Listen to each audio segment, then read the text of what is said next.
Yan, so good morning! Morning. Good morning guys! Good morning! Ayan, so, 2:30 na po ata or quarter to 3 na ng umaga. And ito, nagpe-prepare na kami. Lalarga na para punta kami ng secret. Malalaman niyo po mamaya yung pupuntahan natin. So, this time, hindi po sasakyan yung dala namin.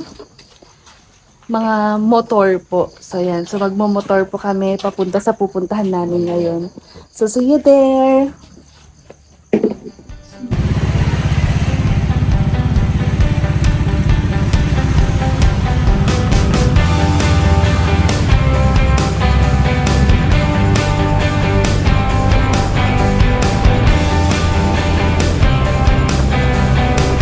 Dumaan nga kami saglit sa gas station para mag full tank para ready na tayo sa pupuntahan natin.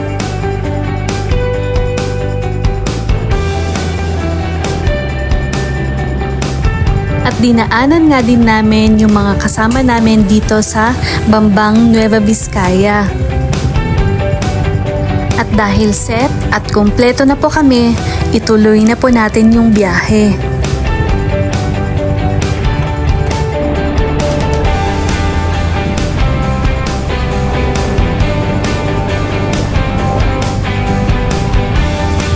Pagkalipas nga ng ilang oras mula sa biyahe, ito kami at nag-stop over muna para magpahinga. Dahil malayo-layo pa talaga yung lalakbayin natin.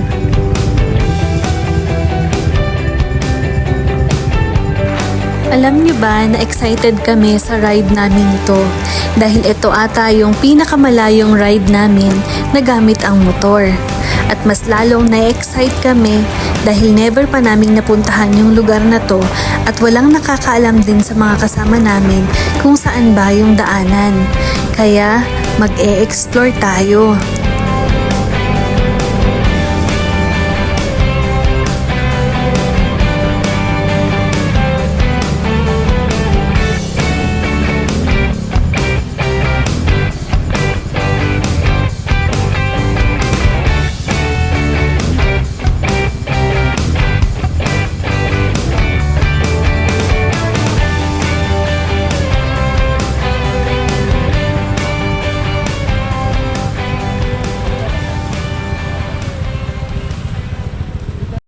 Ayan, so finally, 6 AM na po ng umaga, andito na po tayo sa Banawe. So, andito na po tayo sa Banawe, Ifugao. Ayan, so umabot din po kami ng 3 oras mula Aritaw hanggang dito sa Banawe. Ay! Sobrang lamig, guys. So, kung iniisip niyong mag-rides dito, doblehin niyo na po yung mga jackets niyo. Ako isa lang yung dala ko eh. Kaya medyo nanginginig-nginig tayo sa biyahe. Yan. So, syempre magpipicture lang tayo dito, tas itutuloy na din po ulit natin yung biyahe. Yan.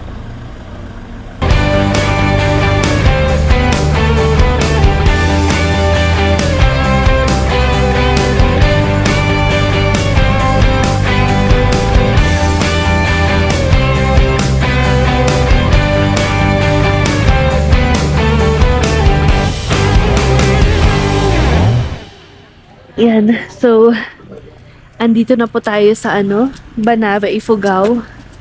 And ayun, kakain lang po tayo. So, dito po kami kumain. Ay, kakain. Yan. So, kain lang po muna tayo. Then, itutuloy na ulit po natin yung biyahe. So, let's go. Ito lang po, no? Nakita ko maaga yung hindi pa kami dito. Ganda po sa labas. Oh my gosh. Ganda.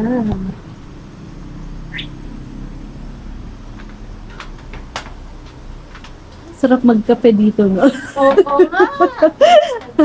Malamig na malamig na weather. Magandang view. Ang ganda.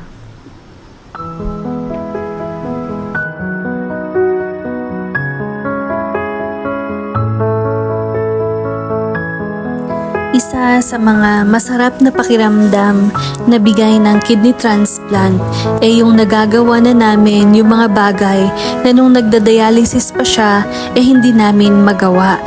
Kaya ngayon na may pagkakataon kami sinusulit na namin at ine-experience yung mga bagay na noon pinapangarap lang namin gawin. Totoo nga yung sabi nila na may buhay pagkatapos ng transplant. Kaya naman, walang sawang pagpapasalamat talaga sa Diyos sa pangalawang pagkakataon na ibinigay niya.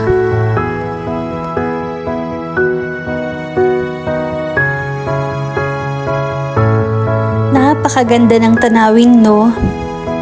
Kaya naman maraming salamat sa Diyos sa pagkakataon na ito na masilayan natin itong muli. So 2017 po kasi nung huling punta namin dito. Nagdadialysis pa po kasi yung asawa ko noon. At hindi nyo na din po na itatanong, dito po sa Ifugao yung origin ng mga magulang ko. Opo, isa po akong Ifugao. Sarap magkape. Kasi break. Yung kapeng barako ni Ate Milet. Ang bango. True. Ano daw ito, boy? Let's eat. Mahihinig ka kasi at naging... Ito nga pala yung price rate po nila dito sa kinainan namin. Tapos sa'yo, bang ate? Bang. Ano nga? Naging boys. Ano sa inyo? Yung ano na lang ate, Dad's Biryani. Dalawa? Apo. 4 na biryani. Best seller. Best seller.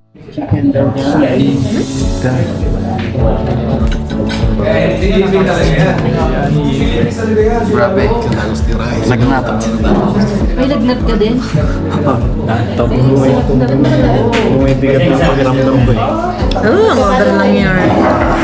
Kuya.